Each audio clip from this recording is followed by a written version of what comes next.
against people of Ukraine. Today, the Biden-Harris administration is announcing a new $275 million security assistance package to help Ukraine defend itself against Russian aggression. This package will provide Ukraine with new capabilities to boost its air defenses and counter the threats Ukraine is facing from Iranian UAVs, which Russia is using to attack Ukraine's critical infrastructure and kill Ukrainian civilians. Today's announcement also includes critical equipment that Ukraine is using so effectively to defend itself on the battlefield, such as more ammunition for HIMARS and Ukraine's artillery. And now, our favorite thing is the week ahead. So just giving you a quick look. Actually, it's more than a quick look. We have a lot to share for next week. On Monday, the President and First Lady will travel to Joint Base Myer-Henderson Hall in Arlington, Virginia, to participate in a United States Marine Corps Reserve Toys for Tots event. They will join spouses of senior Department of Defense and service leadership and local military children in sorting donated toys for distribution to families in need ahead of the holidays. This engagement is part of the First Lady's Joining Forces initiative to support those who serve, including families of service members and veterans, caregivers, and survivors. And we'll also have National Security Advisor Jake Sullivan right here in the press briefing room on Monday to preview the African Leaders Summit.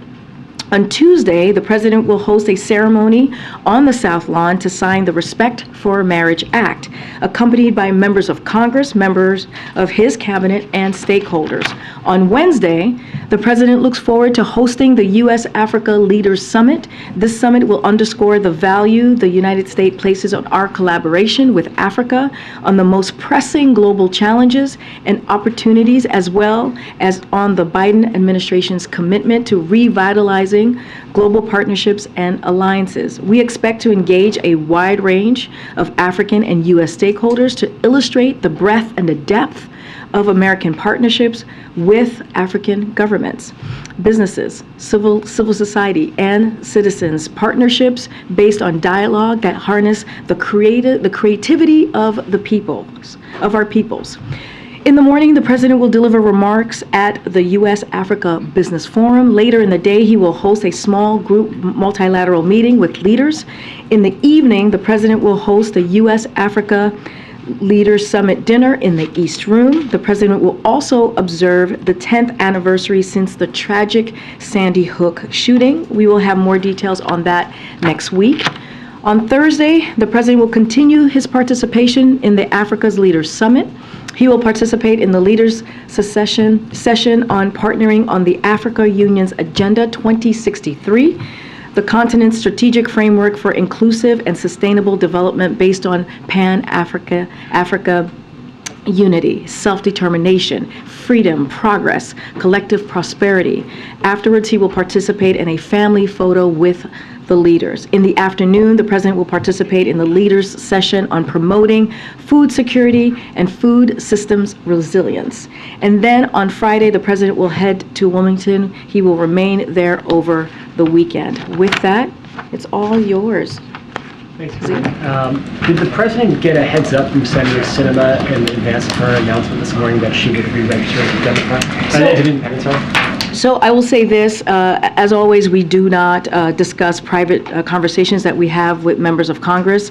Don't have anything else to share outside of that, but we are just not going to share any private conversations that we have with Congress. Can you talk about the President's reaction? Was he surprised? Well, I put out a statement, and that, as you know, I speak for the President of the United States. So he sees and we see Senator Sinema as a key partner on some of the most historic pieces of legislation that you all have covered in this administration. When you look at the past 20 months, from the American Rescue Plan to the Bipartisan Infrastructure Law to the Inflation Reduction Act to the Respect for Marriage Act, from also the PACT Act, all of these pieces of legislation have been historic, and we have partnered with Senator Sinema. And so, look, we understand her decision to register as an independent in Arizona. The way we see it and understand it, it does not change the new Democratic majority control of the Senate. And we have every reason to expect that we will continue to work with her successfully. And on a different topic, yesterday's prisoner swap. Does the president believe that the deal that was struck by his administration with the Russian administration with Free Brittany Griner was a fair one, that was a fair arrangement? Look, and when I've talked about this yesterday as well, here's the way that we have seen this. When you talk about fair, Brittany Griner is an American citizen who was being held unjustly. She was being held unjustly under intolerable circumstances. That was what was happening to Brittany Griner. And so that means something to the president. He believes, when you have an American passport, it means something. And so he wanted to do everything that he could to make sure that he brought her home. And we were presented with an option. As you know, we've laid this out. You've heard from my NSC colleagues as well, where it was either Brittany or no one. That was the option that we were given. And so the president wanted to keep his promise in making sure that he brings American citizens home who are being wrongfully detained abroad. That is a promise that his administration is continuing to fight for. And so that's what you saw. You saw the same action that he took with Trevor Reed, he took with Brittany Griner, and others, almost a dozen other wrongfully detained Americans have come home under his administration, and he is going to continue to work very hard, and his administration to work very hard to bring Paul Whelan home. Is that fair or not? The way that we see it is that this was an opportunity to bring an American home. That's how we saw the deal that was presented to us. And what was occurring is, in the past week or two, we saw that from the Russians were willing to release Brittany Griner for Mr. Boot. That was what was presented to us. They were not willing and I said this yesterday, to negotiate in good faith for Paul Whelan. And so it was either Brittany Griner, one American, or no American. And so that's how we see the negotiation that was presented in front of us, and that's the very difficult decision that the president had to make, and we were able to bring her home safely. I understand. I'm sorry. I was gonna go ahead. I understand you're not going to detail private conversations, but just to be clear, was the White House given a heads up that Senator Sinema was going to be? I'm just not going to go Did you into learn this in details. public I'm reporting? just not going to go into details on any private conversation that we have. I'm just not going to go into details or lay out any private conversations that we have with Congress. That's something that we normally do. Just not going to do that. But that suggests that a private conversation did occur. Mary, I'm just not going to go into details on this.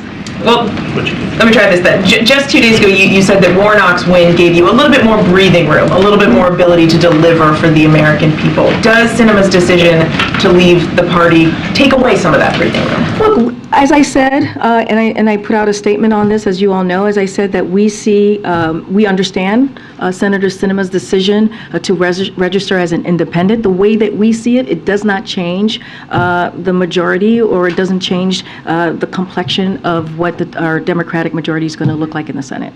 How then does it impact you? I mean, you're saying that this decision won't change at all how you work with her, or you said that you expect that, or you have every reason to expect that you will continue to work successfully with Sinema. Where does that expectation come from? Because she has voted with the president 93% of the time, because she has worked with us on key priorities of this administration. When you think about his economic policy, I just laid out all of the different historic pieces of legislation that we have been able to get done, and she has played a key role in that. When you think about the CHIPS and Science Act, when you think about the bipartisan infrastructure law, those are pieces of legislation. There's another long list of other things that she's worked with us on. That's 93%.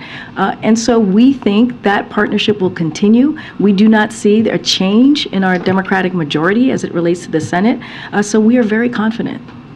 I'm going to call actually on Alex in the back because of what occurred yesterday. I know Brett is not here, but want to give you an opportunity to ask a question. Thank you. I wanted to ask about if the president has spoken with any gun violence prevention advocates or victims' families ahead of the Sandy Hook anniversary, and also if he has any plans to talk to lawmakers next week about his call for an assault weapons ban? I don't have anything to preview at this time on any calls that the president might make or will make. The president has talked about Sandy Hook being the worst day in his 8 years as vice president, and you can expect him to mark this sad day next week, as I laid out in the week ahead.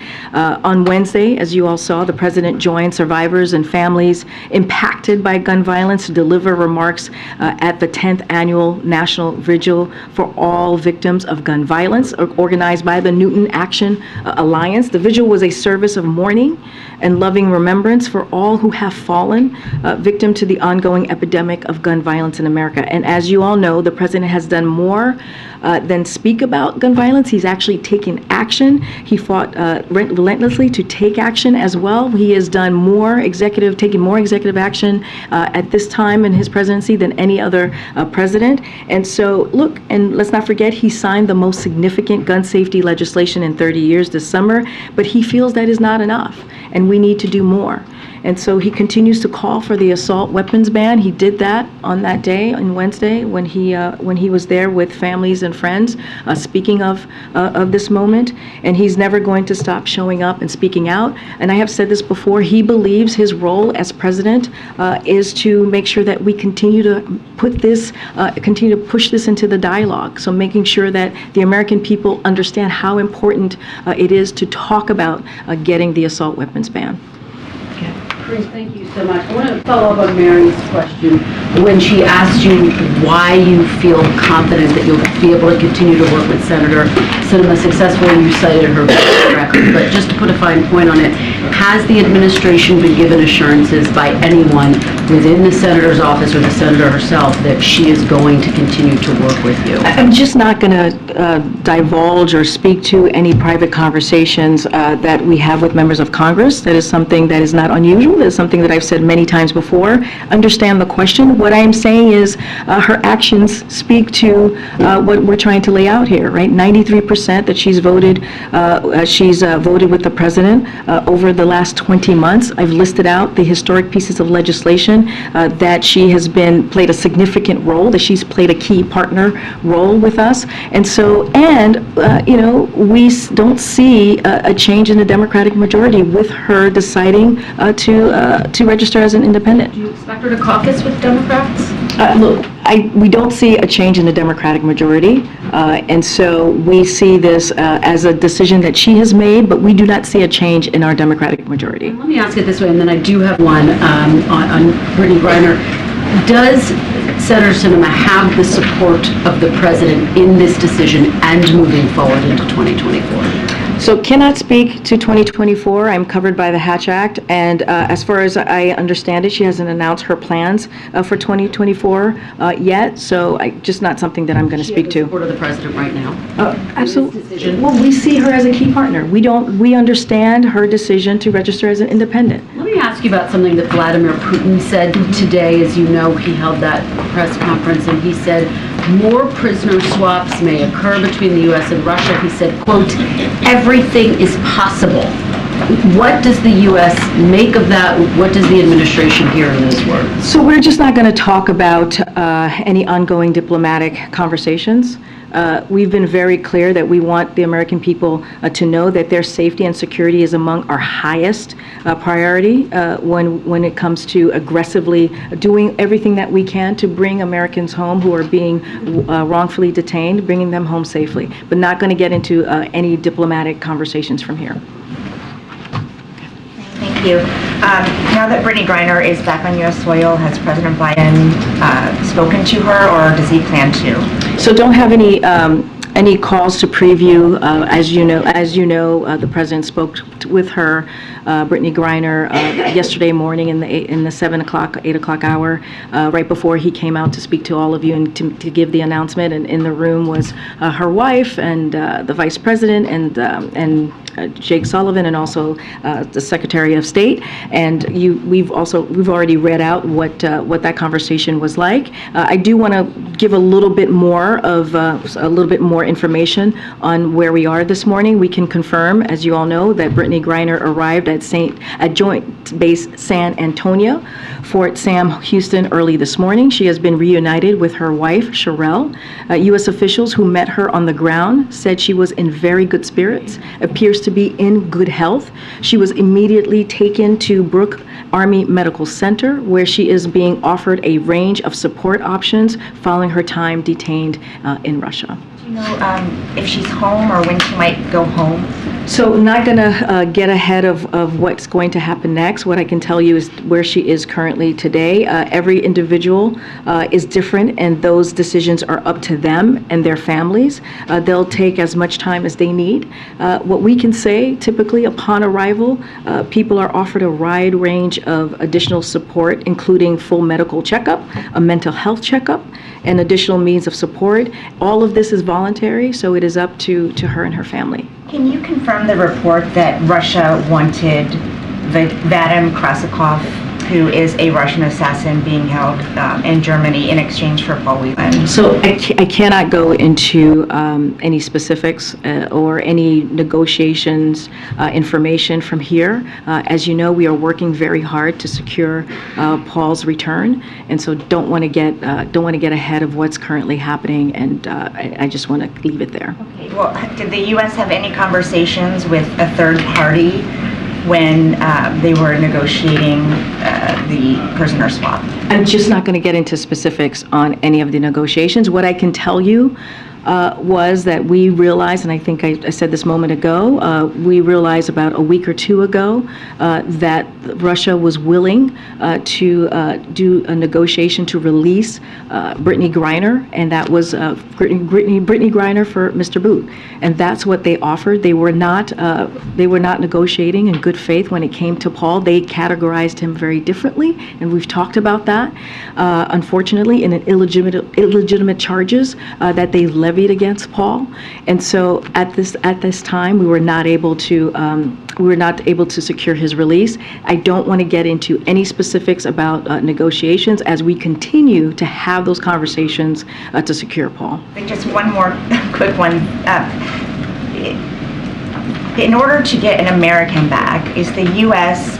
only willing to swap a Russian national, or would it consider trying to work with another country to get someone else? I get your question, and I understand. I just cannot get into what we will or will not do any of the negotiations. We have Americans out there who are wrongfully detained, being held hostage, and we want to make sure that we get them home safely. And negotiating from here or giving information on the internal mechanics or process certainly would not be prudent. Thanks, Karine.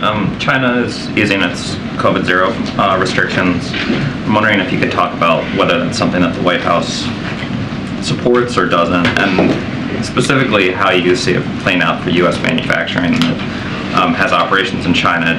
Do you think it will sort of improve supply chains because there will be less restrictions on workers, or is there concern, both medical and economic, about if there are wide-scale outbreaks of COVID in China now that they've used? So any policies of the PRC, I'm certainly not going to comment about them from here. What we have been very clear about is China's COVID policy is not a policy we are pursuing here.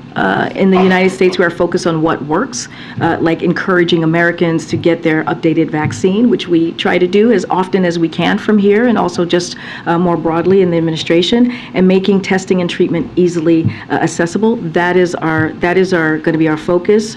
We're just not going to comment on PRC's policies. And then Fox Business had a report today that Bank of America CEO Brian Moynihan is on a short list to replace Janet Yellen if and when she decides to leave the administration. Wondering if you could comment on that. So, as Secretary Yellen said herself just last month, she has no plans to leave. It seems to be that report to us seems to be pure speculation. I'm going to go ahead. Merci, Karine. I have two questions. The first one is on... First, I thought you were going to talk to me in French. I was going to be like, oh, gosh. Hope my mom's not watching.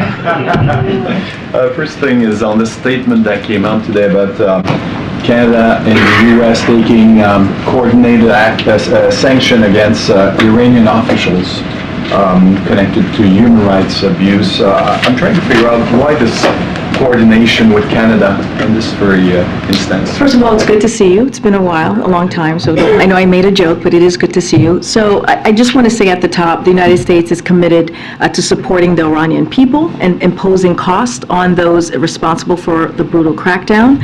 We continue to coordinate with allies and partners and find ways to confront Iran's human rights abuses, both in public and also in private. The joint U.S.-Canada statement today is an example of this effort.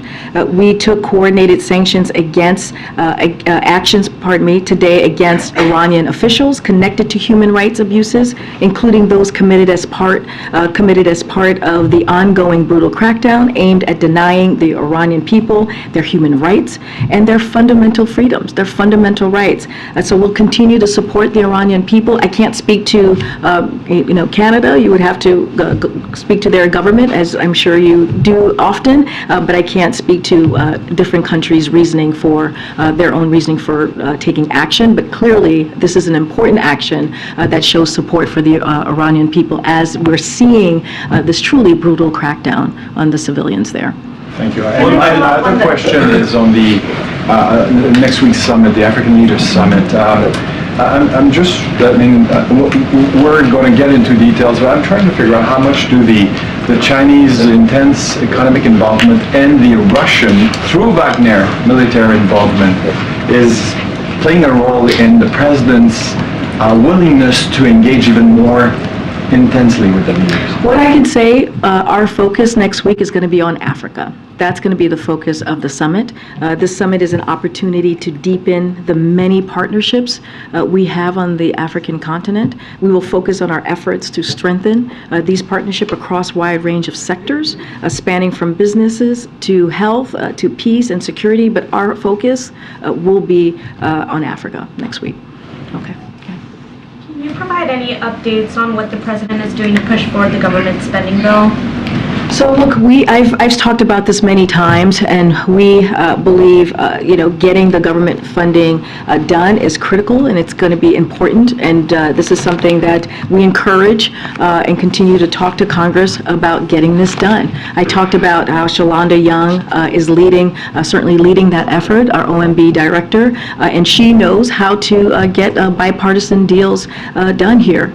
And look, we were able to get government funding done in a bipartisan way last year. We believe it should be done in a bipartisan way this year. There is enough time to get this done. We are talking about critical resources that the American people need. When you think about public health, public education, our national security, these are all incredibly important, and it should be done in a bipartisan way, and there's enough time to get that moving. And as families are facing rising school lunch debt, can you also provide an update as to what the president is doing to push forward free school meals for all?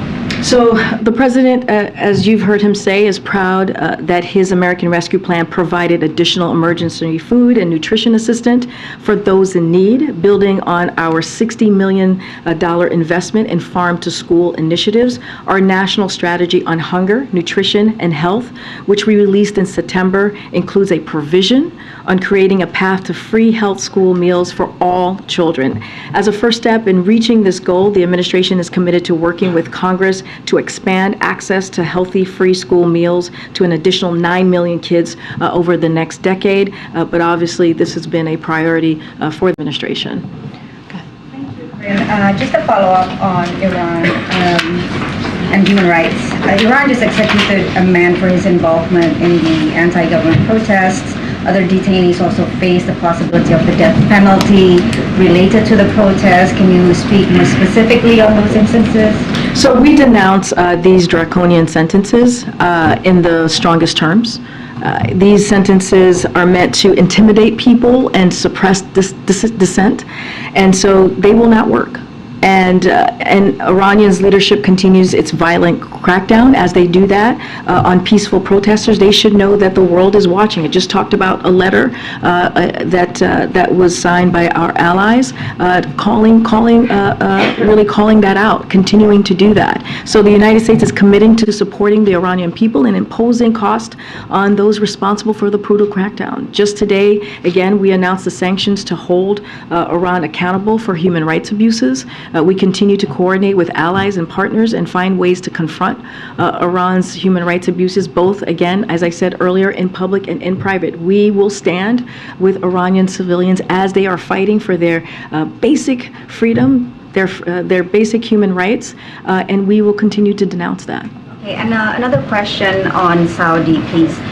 Does President Biden plan to follow through with his statement that there will be consequences on Saudi Arabia following their oil production cuts? Or is the understanding now that gas prices have stabilized, so perhaps it's not as urgent for those consequences to happen? And just more broadly speaking, does the growing ties between Saudi and China, does that play a role in the administration's reassessment of relations with Saudis that were promised to us? So there's a couple of things there, kind of laid out a couple of items that I'll touch on. So look, the gas prices that we're seeing currently that are going down is because of the work that this president has done. It's because he took historic action to tap into the Strategic Petroleum Reserve, and because of those actions, we're seeing prices go down. So I want to be very, very clear on that. So as far as the relationship, the review that you're asking me about, we are assessing relations with Saudi Arabia methodically and strategically, as we have done over the last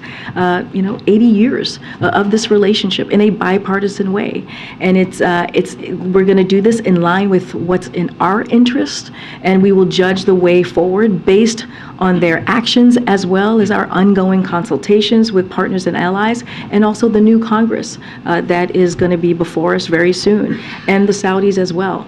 Don't have anything more to share, but again, remember, this is an 80-year history, and as we have reevaluated over the course of those 8 decades in a bipartisan way, and that's how we're looking to move forward. Just really quickly, last one on Taiwan. Can you comment on the timing of the $425 million arms sales to Taiwan earlier this week, which happened on the same day that the president went to Arizona to visit the TSMC plant, which is of course part of the effort to get ahead of the strategic rivalry with China. Is there any kind of messaging here that these two events happened on the same day? So there's no connection. I can say pretty affirmatively, there's no connection there. This was a package of upgrades on pre-existing sale. I think we've talked about that here before in the briefing room. We continue to support Taiwan's self-defense consistent with our longstanding one China policy. So no change there. Go ahead. Thank you, Karine. I've got 2 questions for you. The first about the coronavirus pandemic, and then one about Twitter. On the pandemic, the former vice president of the EcoHealth Alliance has a new book out, and he says that he's convinced that COVID-19 leaked from a Wuhan lab. To my knowledge, he hasn't produced any direct evidence, but he speculates that risky U.S.-funded research caused the pandemic. Does the U.S. government have a response to that? So I would refer you to the NIH on that, but a couple of things, and EcoHealth as well for specifics here on the question that you have. But we do not know the origins, as you know, of COVID because of China's lack of transparency. As I've said before, this is something we, including the president, have pressed China on repeatedly. NIH has exhaustively communicated the oversight of its scientific work and its purpose to ensure pandemic preparedness. It's quite wonky, as you know, and so again, I would refer you to NIH. Again, it's very in-depth, and that's the place that I would refer you to get more specifics. Just a very brief follow-up before turning to Twitter. Dr. Fauci's agency recently resumed funding for the EcoHealth Alliance. Is there any concern about that, given its past risky research in Wuhan? And if you're not able to speak to that, I was wondering if you could perhaps invite Dr. Fauci back here to take some more questions. I would refer you to NIH. They would provide you with the information directly, so I'll just leave that there. But on Twitter, Elon Musk this week fired the former FBI General Counsel Jim Baker, who was serving as a top Twitter lawyer. Musk alleges that he may have been involved with countermanding his attempts at transparency. And I was wondering if anyone in the Biden administration was in touch with Baker, either regarding moderation decisions that critics call political censorship or regarding his transparency efforts recently. So it's up to private companies to make these types of decisions. We were not involved. I can say that. We were not involved. And as I've said several times this week already, we've had this conversation many times in this briefing room. just the past couple of days. Of course, it's up to these companies to make their own decisions about the content on their platform and to ensure content flows there on standards and on their own standards and policies. Don't have anything more to share. Briefly on the not involved in speaking with Baker about this transparency effort by Musk. Is that what you're saying?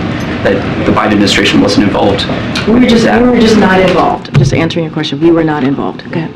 Thanks, Karine. I could probably process this question to some degree, but the official commutation order for Victor Boot was signed by the president on December 2nd, which was 5 days before everything actually transpired.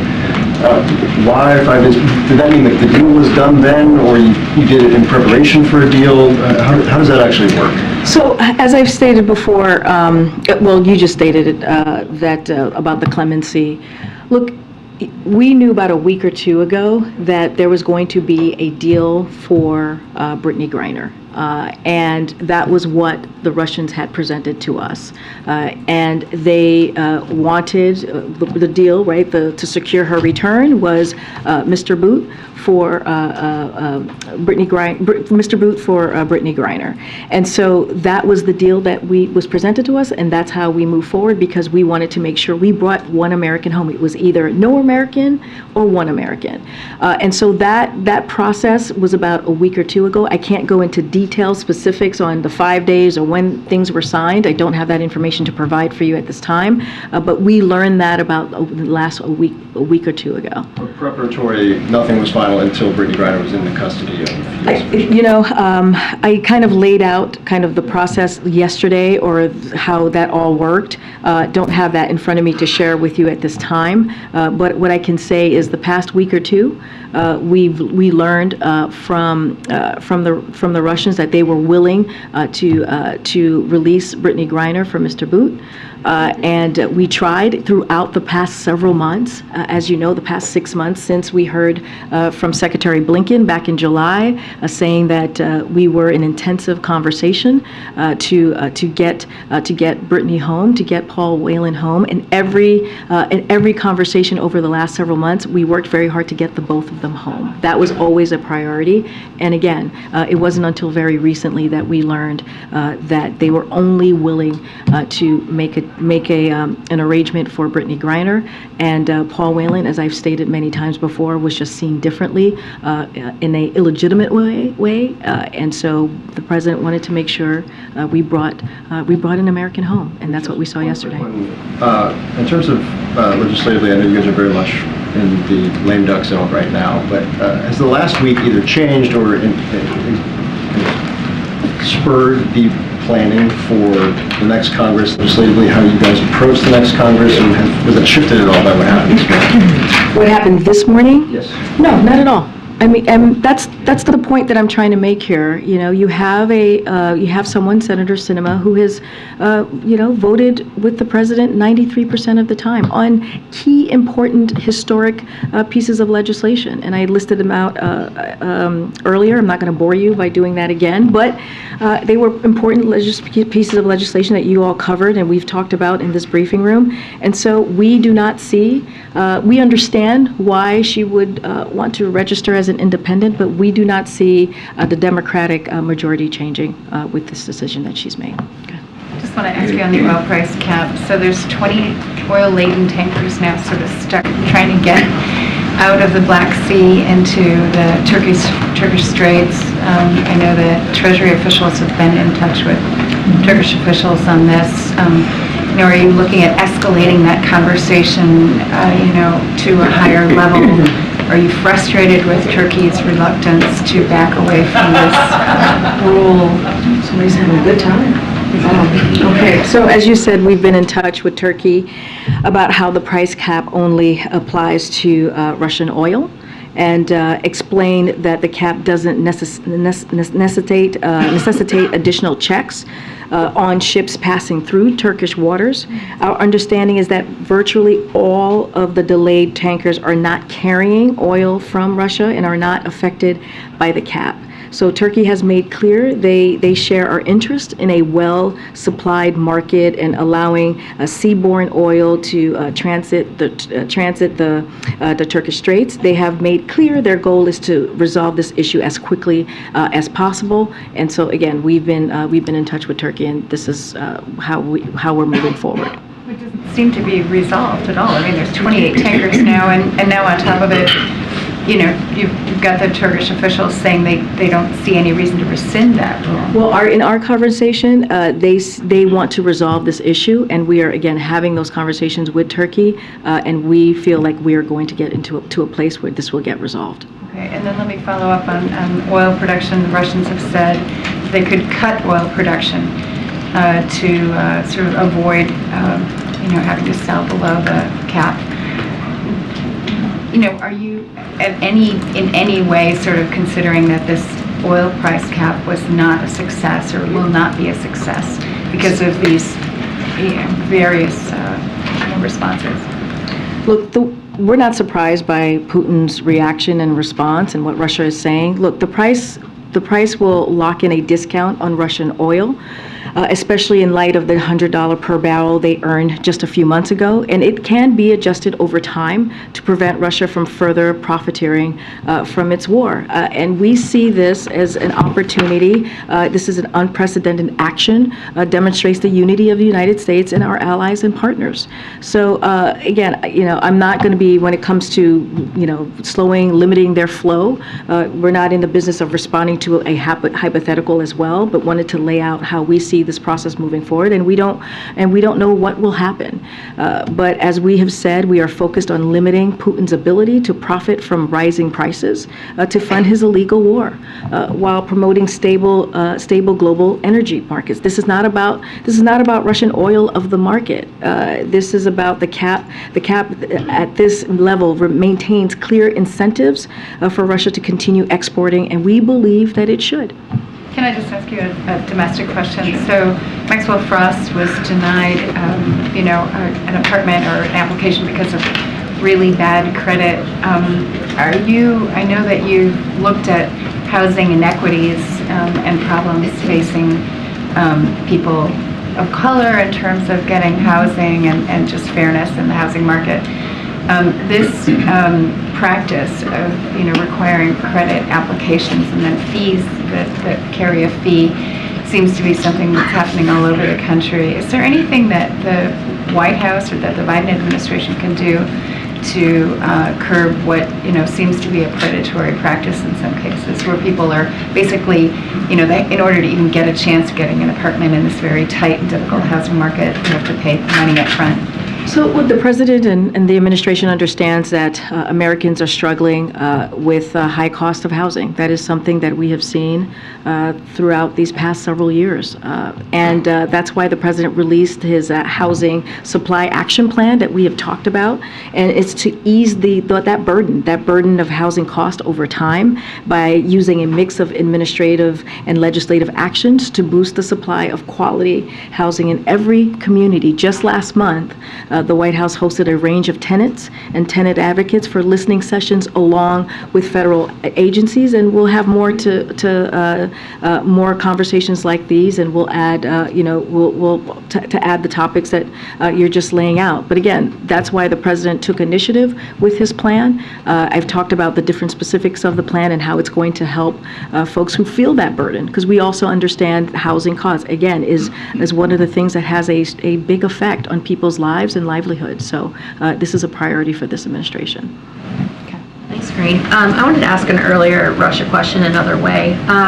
So when Putin says that nothing is off the table with future prisoner swaps, what, in your view, is the best way for the American people who may just be turning into this issue based on what happened with Brittany Griner to actually think about what Putin is saying? Should it be seen as a substantive offer to engage? Should it be viewed with skepticism? Should it heighten hopes that Paul Whelan could be brought home? I'm wondering if you can just set expectations based on the current state of play between our two countries. So I can say this, and the president said this yesterday, he is committed to getting Paul Whelan home. That is a commitment that he has made to his family, and that is a commitment that he's made to the American people. And more broadly speaking, the president, since the beginning of his administration, has said that one of his top priorities is making sure that all Americans who are being wrongfully detained and held hostage are brought home. We have seen this multiple times throughout this past 20 months. Again, Trevor Reed, we saw in April the president bring home Brittany Griner clearly yesterday, and about 12 other American citizens. And so the president's going to stay committed to that. I'm not going to get into what President Putin says or not say, or I'm just not going to get into his head. That's not something that we do from here. What I will say is that we are going to continue to negotiate in good faith to get Paul home. Good, Karen. To follow up from the other day on the NDAA, the House has now passed this legislation. It does rescind the military vaccine mandate, which you've made clear the president does not agree with. Will the president sign this legislation or veto it? Again, I'm just not going to get ahead of the president. This is something that the president decides on. We've been very clear where we stand on the vaccine mandates, and we've said it many times before. Republicans in Congress have decided that they'd rather fight against the health and well-being of our troops than protect them, and we think that it's a mistake. Not gonna get ahead of any final votes that may occur. You talked about the House. Every year, the NDAA has some provisions we support and some we don't. So the president will judge this in its entirety. I noted that that the House is moving on this, but I'm just not going to get of any decision that the president's going to make. He has not yet made a decision. I have not spoken to him about this, and so I'm just not going to get ahead of him.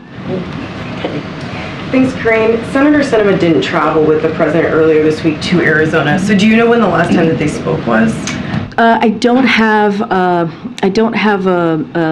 the last time that they spoke, so don't have anything to share with you at this time on that piece. And while he was in Arizona, he called her, quote, a tremendous advocate for the people of Arizona and a leader in so many issues important to this state, end quote. Does he regret making that statement, which could be viewed as an endorsement given to this news? I mean, he says this about many congressional members when he visits a state. I've been on many trips with him. You've been on trips with him where he says that. He thanks them for the passport to their state, and he actually talks about the work that he's done with that congressperson or senator in Washington, D.C. That is very, very common. You can look at almost every speech that he's made while he's visited the state, and he talks about and lists how these congressional members and senators, House members, he's worked with them to deliver, whether it's the bipartisan infrastructure legislation, whether it's the American Rescue Plan, whether it is the Inflation Reduction Act, or all. So that is not uncommon. He does that very regularly. I would say every time he goes to a state, he lifts up the congressional members who represent that state. And on another topic, this is the point in the administration, I think to Justin's point, where people do start thinking about leaving. Have any members of the president's cabinet informed him of a decision to leave in the next few months? As far as I know, no. Go ahead. Thanks. Has the U.S. reached out directly to Syria to seek Austin Tice's release? His family issued a statement saying the NSC has failed to meet with the Syrians to work with them. Look, I don't want to get, again, trying to be very careful here, not going to get into any negotiations or personal conversations that we may be having with a wrongfully detained or someone who is being held abroad. We want to be very careful here. Don't want to get into diplomatic discussions. What I will say is that this president is committed, as I've said many times, as he has said, to do everything that he possibly can to bring home Americans who are wrongfully detained and held hostage. And that is a commitment that you have seen.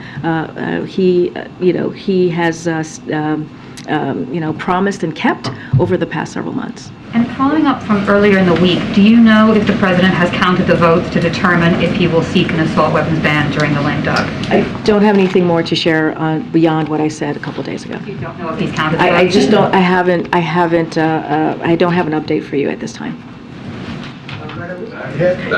Okay, go ahead. Thanks, Karine. On the economy. So we saw the producer price index come down a bit, but it's still above 7%. The Federal Reserve Chairman says that core inflation may be moving sideways. We get a CPI inflation reading again next week. So if Americans don't see significant progress on inflation, does that mean the Inflation Reduction Act early next year hasn't worked? Well, okay, let's step back for a second. So near-term inflation expectation fell this month, so that's important. We saw that in the data, so it's important to call out. The producer price index rose at its slowest annual rate since May 2021. So that is data points that we saw in the index today. Americans are beginning to see a much-needed break in inflation, but we have more work to do. And so gas prices have fallen about $1.70 since June and are lower than they were a year ago before Putin's war. That's because of the work that this president has done to bring gas prices down, to deal with an issue that matters to the American people when we look at the economy, which is inflation and cost. So millions of Americans shopping for health insurance plans continue to save $800 per year thanks to the Inflation Reduction Act. So yes, it's been beneficial, and we see that it is working. And in 6 weeks, President Biden's plan to bring down prescription drugs, prescription drug prices and energy costs goes into effect. And that's going to matter for the American people as they think about when they sit around their kitchen table. You hear the president talk about this at the end of the month, trying to figure out how they're going to pay for items in their house. And these, what I just listed out, or in their lives, is going to matter. Lowering costs, healthcare costs, lowering energy costs. We're already seeing that it's going to have a real effect on American families. And so I will leave it there. Yeah, but you had said the inflation, before the midterms, you told me that the Inflation Reduction Act should bring down inflation early next year. So if it doesn't do that significantly, is that seen as then a failure? First of all, that's a bunch of hypotheticals that you're asking me. What I laid out was something that economists said by looking at the Inflation Reduction Act, by examining it and understanding what it's going to do for the American people. You're bringing up a hypothetical. What I said was, again, what was the analysis that was done by economists, and I just laid out also how we see the Inflation Reduction Act is actually going to help the American people, and that matters. And I have to say, Ed, and just going back to the past several months as well, look, the Inflation Reduction Act was a piece of legislation that was signed by the president that was only passed by Democrats. And what you saw from Republican officials over the past several months is how they wanted to get rid of it. Because they were upset about Social Security. They wanted to put Medicare on the chopping block, and they have no plan to lowering costs. So what you're seeing from this administration, what you're seeing from this president, what you're seeing from Democrats in D.C., in Congress, is that they are taking action to lower costs for the American people, and that matters, and that's what we're going to continue to do. An end-of-the-year housekeeping question, following up on what I think Karine was asking about. The House has already voted on the NDAA. The Senate will most likely take it up this week. Should the Senate expect to know what the position of the president is on the bill before they vote on it? We've been very clear when I've been asked about the vaccine mandate. We thought that was a mistake, and it wasn't just from the president. It was also from the Senate and Congress received a letter from Secretary Austin saying how important, he believed how important the vaccine mandate was. What I'm saying is we want to look at, and the president, and not just this president, other presidents have been able to judge the package in its entirety. And so that's what we're looking to do. But we're also going to be very vocal, as we have been, on what happened and occurred with the vaccine mandate in the NDAA. On another end-of-the-year item, obviously there's the spending package, which was discussed earlier. Is there anything else beyond the spending package and the NDAA that is on the list that the president has for things that he would like the House to accomplish before control turns over to the Republicans in January? Well, we've actually laid that out a couple of times.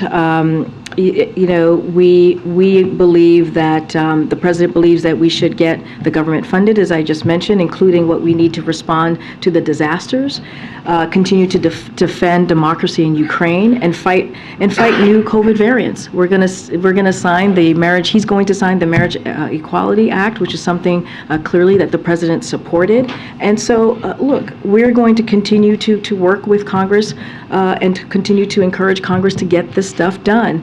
He also believes we should pass the Electoral Reform Act. He believes we should pass the Defense Authorization Bill, right? And that the permitting bill should be also something that we should move forward with. So we kind of listed out some of the things that are important. We hope to finish confirming the judicial nominees the president made earlier this year. So those are just a few of those items that I've listed out before that we are certainly focused on. All right, thanks everybody. Have a great weekend. I don't drink. I don't drink.